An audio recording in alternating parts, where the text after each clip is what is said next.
So here's the device. I've already done this, so I'll repeat it for you. It's just a little, ankle sock.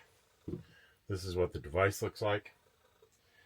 And I put on the ankle sock as if I'm putting it on my foot with the heel down towards this end.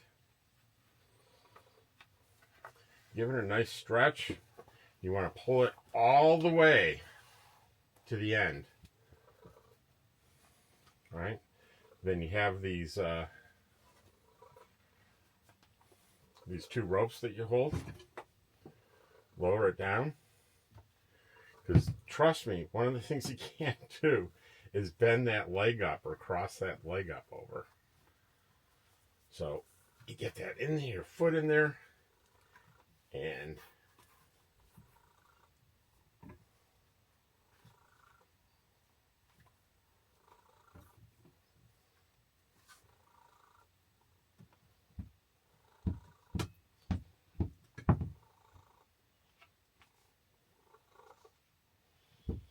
okay, I'm going to try it one more time.